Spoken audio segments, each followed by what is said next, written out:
Hey there, members of the Night Crew, and folks who just love horror. Welcome to the Night Crew podcast, where shadows breathe and monsters listen. This is the podcast where we get cozy with the creepy, the frightening, and the just plain undead. I'm your host, Brad Ricks. Now, just a quick reminder, if you're a fan of the Night Crew podcast and would like to order a t-shirt, they are available on my website. Hop over and order yourself one. A little bit about my agenda.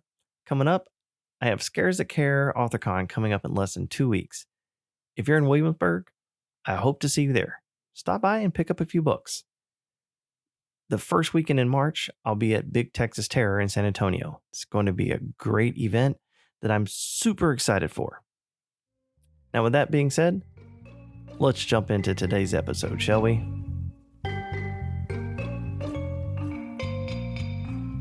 I first got the idea for these next few episodes when chatting with Blaine Daigle.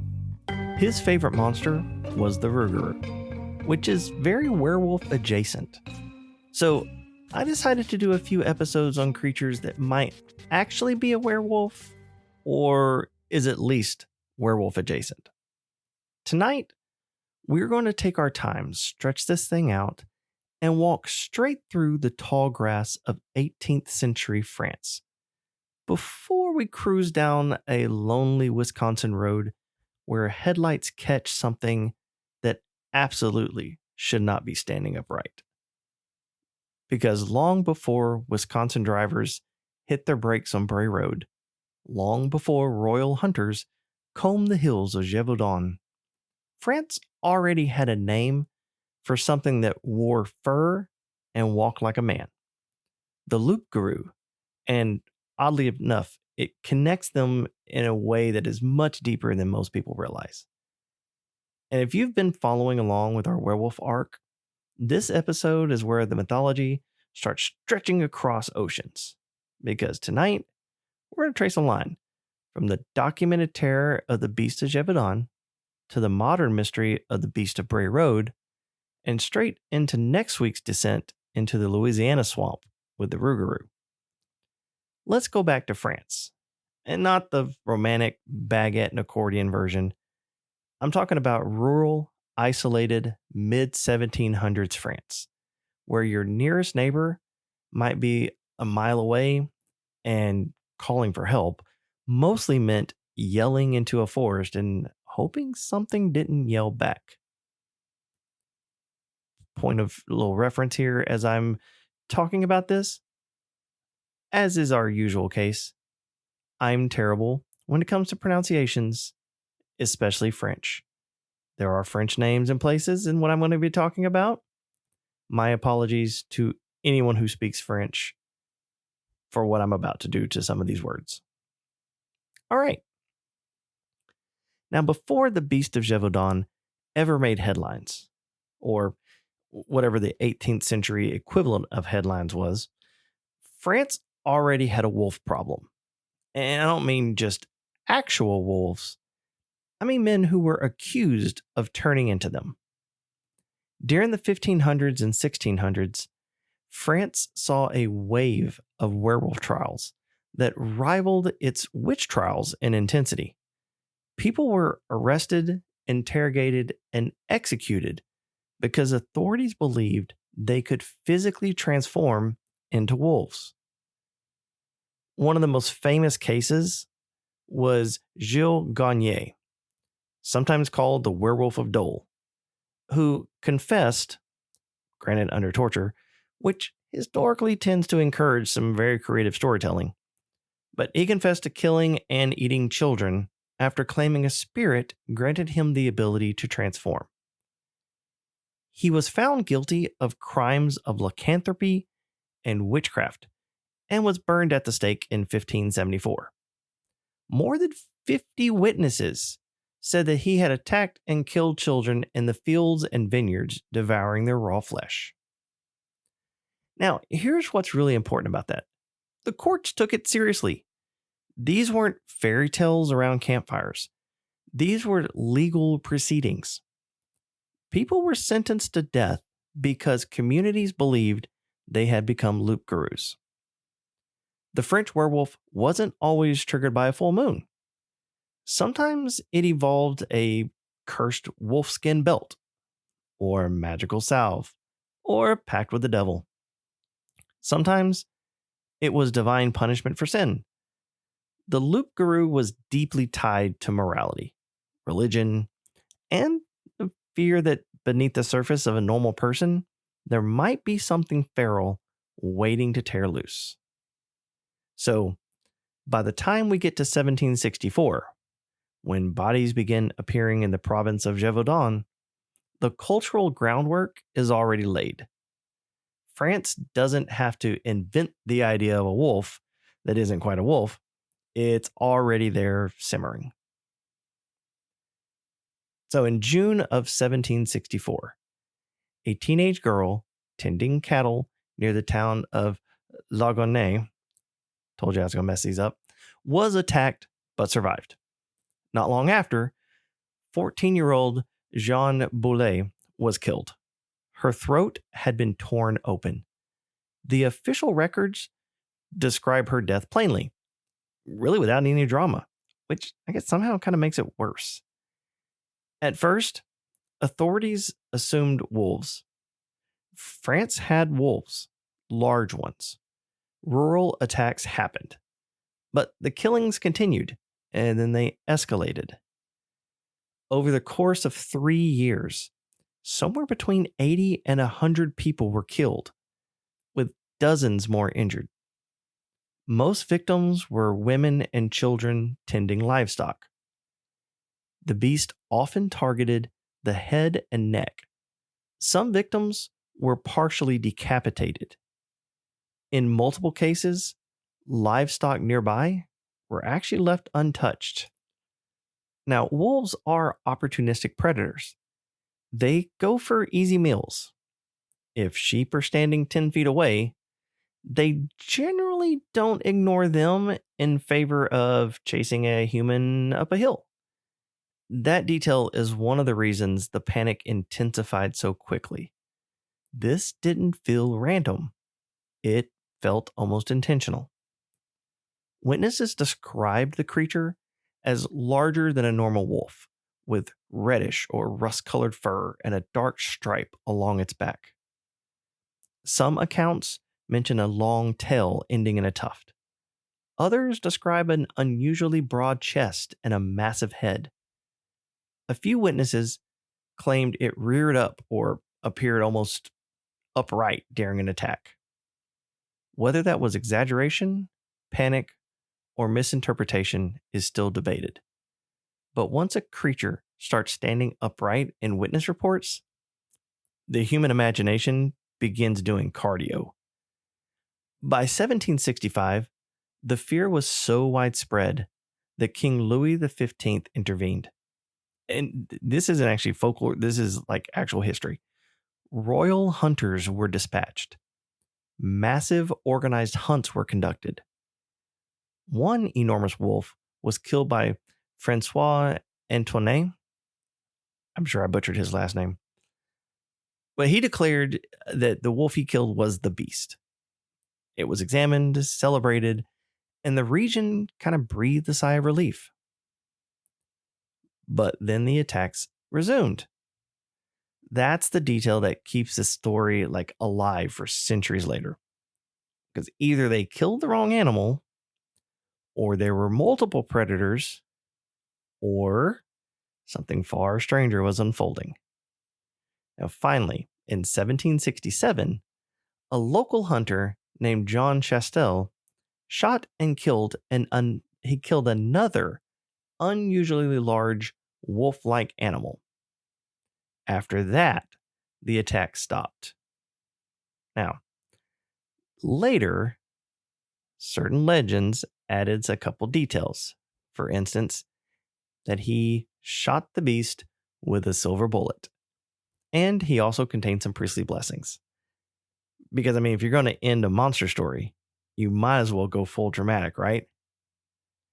Most modern historians, they lean toward the explanation that the beast was likely one or more large wolves, possibly hybrids. But even if that's true, the psychological impact had already transformed it into something else. It wasn't just an animal, it was the beast. And in a country steeped in Loup-Garou lore, the line between predator and monster was already really thin. Now, here's where things get really interesting for our little arc that we're talking about.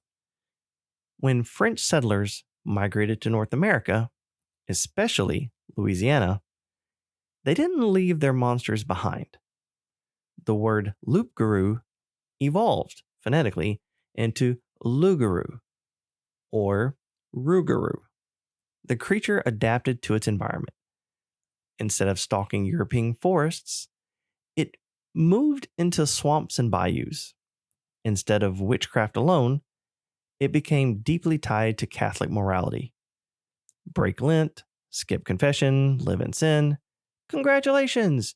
You're the Loup-Garou for 101 days. The bones of the myth remained intact. A human capable of becoming something wolf-like and predatory. The moral undertone remained. The fear remained. Only the scenery changed. Now, let's keep that in mind because now we're going to Wisconsin. So, fast forward to the late 1980s and early 1990s in Elkhorn, Wisconsin. Bray Road is rural, quiet, and about as far from 18th century France as you can get geographically. But psychologically, maybe not so far. In 1991, journalist Linda Godfrey began investigating multiple reports of a strange creature seen along Bray Road. Witnesses described a large, fur-covered figure standing 6 to 7 feet tall with a wolf-like head and broad shoulders. The most unsettling detail was that it walked upright. One woman reported seeing something hunched over in a ditch, which she initially assumed, hey, it's a deer. But when it stood up on two legs and stared at her with reflective eyes, she reconsidered that theory immediately and did what all of us would do in that situation. She hightailed it out of there at a high speed while questioning every life decision that led her to be on that road at that hour. Other witnesses described similar encounters. A tall, canine-faced creature crossing fields, sometimes moving on two legs, sometimes dropping to all fours. Some claimed it appeared to be feeding on roadkill. Law enforcement acknowledged receiving reports, but found no conclusive physical evidence. No bodies, no captured specimen, just a consistent silhouette described by multiple independent witnesses. And here's the thing. So Wisconsin does have wildlife. Wolves, coyotes, bears. And bears can stand upright briefly. But witnesses consistently described something that did not behave like a startled animal. It didn't panic. It didn't flee immediately. It seemed aware, observant, almost like deliberate. That detail, that kind of sense of intention, is what pushes these stories out of the misidentified bear category and into something more mythic. Now, let's zoom out, shall we? In 18th century France, something wolf-like kills dozens of people and inspires national panic in a culture already steeped in werewolf lore. In 20th century Wisconsin, something wolf-like stands upright and stares down drivers in a culture saturated with horror media, but still unsettled by what it sees. Between them sits the Loup-Garou tradition, which migrates across the Atlantic and becomes the Loup-Garou of Louisiana. Across centuries and continents, humans describe the same hybrid image, part predator, part person, standing where no ordinary animal should. Now, is the Beast of Gévaudan proof of a werewolf? Almost certainly not. Is the Beast of Bray Road an undiscovered species? Highly unlikely. But the repetition of the imagery is what really is fascinating. Because maybe the monster isn't evolving, maybe we are. Maybe when we encounter something we don't immediately understand, something large, fast, and animal, we instinctively shape it into the oldest archetype we have for danger with a face. And that face, historically, has fangs. So, here's where we leave it tonight. France gives us the Loup-Garou and the documented terror of Gévaudan. Wisconsin gives us modern roadside sightings that echo the same form. And next week, we're going to head south into Louisiana, where that French werewolf legend transforms into the Rougarou, absorbing swamp, religion, isolation, and community fear into something uniquely American. Because monsters don't always disappear.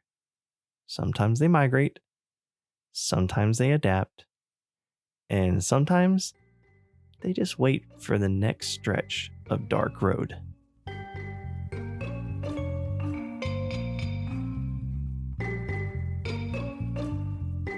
Well, that's it for the Night Crew podcast and our look at the Beast of Gévaudan and Bray Road.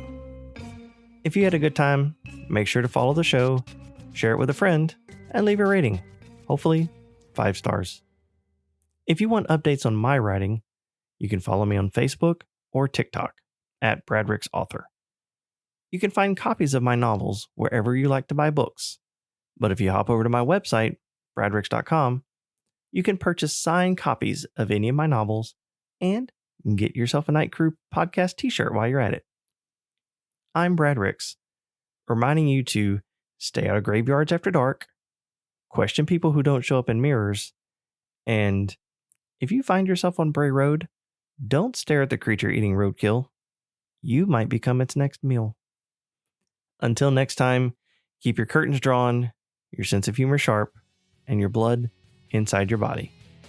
See you under the next full moon. Thanks for listening.